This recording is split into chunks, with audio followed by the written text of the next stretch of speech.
Ladies and gentlemen, I keep trying to take my Christmas vacation.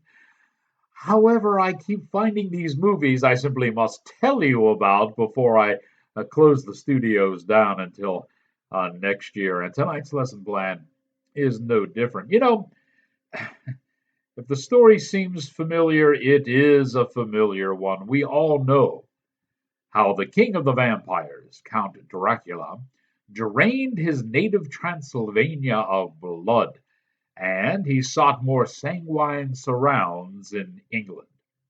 He did this through his real estate solicitor, Jonathan Harker.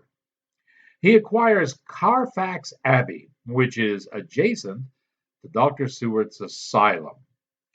But it's soon that Harker's fiancée, Mina, and her friend Lucy fall to Dracula's wiles, and Professor Van Helsing must be called in to help stop the deaths of folk drained of blood. This is the story of Dracula, as penned by Bram Stoker. It is transformed into a horror film classic, Nosferatu, and this happened all the way back in the 1920s. Through cinematic history, Dracula has been portrayed in a variety of manners by stars such as the immortal Bela Lugosi, Christopher Lee, John Carradine, Lon Chaney Jr., Frank Langella, Gary Oldman, Dominic Purcell, and more. Each brought a different interpretation to the character, but audiences always knew what was to transpire once the Count entered England. The battles between Van Helsing and Dracula are more legendary than those of the Batman and Joker. Yes, I said that. So it is a bit unsettling when all the characters that we know and love appear in Nosferatu, tonight's lesson plan, yet they all have different names and traits that are different from the characters that we know and love. And even with these differences, the newest rendition of the Dracula tale, penned and directed by Robert Eggers, still serves as a worthy Gothic horror tale. A cinematic class is about to begin, and your professor is in.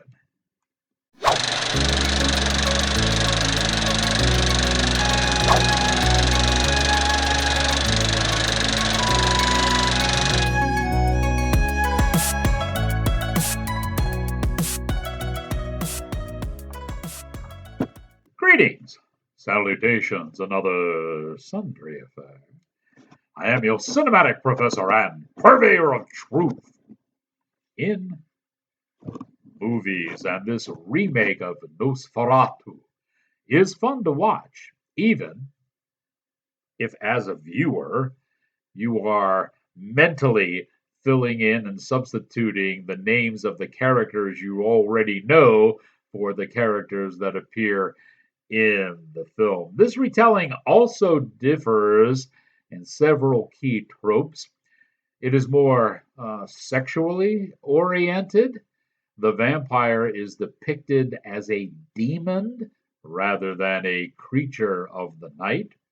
And the vampire's bloodletting is akin to a plague. This, in a world after the Wuhan virus, seems to make some sense. Here is how the studio presents the evolution of the story. He's coming. He is coming. He is coming. As a kid, I was really afraid of stuff. And in making horror movies, I get to explore fear and also control it. Hi, I'm Robert Eggers, and this is the origin story of Nosferatu.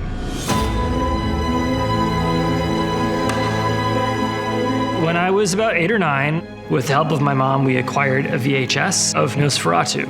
And I was just really struck by how this version distilled the Dracula story into a very simple fairy tale. The past really speaks to me. So it's most interesting for me to think about who we are and where we're going from where we came from. When I was in high school, I had the idea of doing NOSFERATU as a stage play that would be a silent film on stage with black and white makeup, black and white costumes, and super titles. And I thought maybe it was a silly idea, but my friend Ashley Kelly Tata said, no, that's a cool idea. So we directed it together, and it cemented the fact that I wanted to be a director when I grew up. With your first feature, you have all these ideas about the movies you've wanted to make that have been brewing and growing with you, and then they all come out in your first feature, which becomes like very personal because of that, even if you're still finding your footing and finding your voice. But because NOSFERATU's been with me for so long, this is arguably as personal because I've been working on this film for 10 years or more. It was challenging to find something that truly belonged to me. It required writing a rich backstory for Orlok and a very rich backstory for Ellen so that I could then do my simple fairy tale, but with a different kind of perspective. It's sort of a strange feeling to actually be excited to share the movie for real. That weird feeling makes me a little more vulnerable about it as well, but I hope people enjoy it. We are here encountering the undead plague carrier. NOSFERATU. In front of the camera, the cast is pretty solid. Lily Rose Depp plays the main protagonist heroine, if you will. She plays Ellen. That is similar to the Mina character in all of the other Dracula tales. Of all the actresses who have played Mina, she's probably the most homely of them. So when everybody is telling Thomas how wonderful and beautiful his fiancée is, you give a little bit of a chuckle. Nicholas Hoult plays Thomas. That would be akin to the Jonathan Harker character. Bill Skarsgård is Count Orlok. We have Orlok instead of Dracula. You know, with all of the actors who ever played Dracula, you always saw them as who they were. So you know when you saw Christopher Lee, that was Christopher Lee. You know, and he might have a bit of fangs and some makeup, but other than that, it was Christopher Lee. Frank Langella was probably one of the more, well, they played him off as a seductive creature. So, you know, he was probably the most looking like somebody who walked off of a Harlequin romance or what have you. In the original Nosferatu, Max Schreck did this. He always appeared as kind of the monster vampire. And Skarsgård does the same thing here. You never actually see Bill Skarsgård. You see him heavily made up, and it's very heavy in makeup, so you never really see the actor. Aaron Taylor Johnson plays Frederick, if you will. And I got to tell you, this is. I saw him in this role, and I realized that they're considering him as the next James Bond. And wow, there's going to have to be a really big celluloid transformation in order to make that work. And finally, William Dafoe comes along as Professor von Franz. Instead of Van Helsing, we have von Franz. You know, in a lot of the Dracula tales, Van Helsing always comes off as a very wise and knowledged scholar, but one who is held at bay by his colleagues because of his unorthodox theories. A while back, when Bram Stoker's Dracula came out, Sir Anthony Hopkins played Van Helsing, but he played him very eccentric, very almost like a loony. Okay, I say almost because William Dafoe takes the von Franz character here and does go over the top. In fact, he goes over the top much like Jack Nicholson did when he played the Joker. Okay, it's that type of thing. He not only Uh, his colleagues not only hold him as I mean, they tossed him out of the university and they deemed him a heretic and everything else. And so he's what they would call in layman's terms a wackadoo. All right. And he fits nicely, very nicely into this version. I have seen things in this world that would have made Isaac Newton crawl back into his mother's womb. We have not become so much enlightened as we have been blinded by the gaseous light of science. I have wrestled with the devil as Jacob wrestled the angel in Peniel, and I tell you, if we are to tame darkness, we must first face that it exists. Meine Herren, we are here encountering the undead plague carrier, the vampire, NOSFERATU. Behind the camera, the crew is just as solid as the actors in front of the camera. Director of photography, Jaron Bashki, really gives this movie a gothic look. Now, there are some movies that come out and say, this is a gothic horror movie. No, this one actually looks like a gothic horror movie. And he even includes the famous shadow scene from the original. Yeah, it is adapted and tweaked a little bit in this one. And I know when it came on, a smile came to my face. It's good to see that in there. Editor Louise Ford has not done a bad job. You know, this movie goes over 2 hours, and I'm always skeptical of films that do that. And I must say that in order to highlight the ladies and their role in this drama, some of their scenes are extended. I think she probably could have cut out 15 to 20 minutes of this movie with those scenes and made the whole thing a little bit tighter. But, you know, the women have to have their part in there.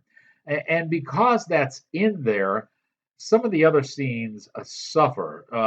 There are time edits that are wonky and just don't fit. I'll give you an example. When the Count is coming over to England, he's on the boat. We all know that. They put a movie out about it, the Demeter, okay, and we saw that and know how that played out. This one does that justice as well, this version of Nosferatu. And at the same time, Thomas's character, the Harker character, is trying to return home to England too to stop the Count from, infecting England. He is on a horse, okay? He beats the ship back. Traveling across the land, he beats the boat back to England and gets there before the Count. Yeah, no. Yeah. Just little things like that. The editing could have been a tad bit tighter. Music for this is done by Robin Carroll, and it has a rather engrossing score. And I can't say that it's kind of eerie. It would be nice to listen to, especially around Halloween or so.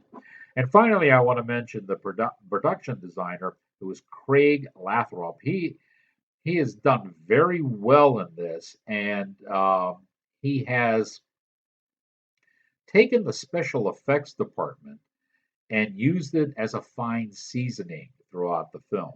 Now, when it's called for, it's good, strong, and hearty seasoning.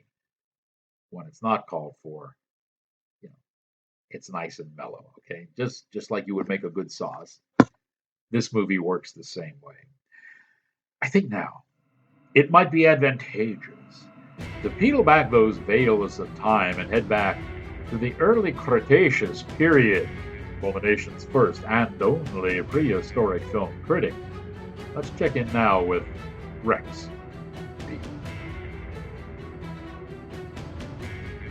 An interesting spin on the vampire tale, but the pandemic and woman heroine motifs are truly unnecessary. Still, a fun film worth repeat viewing.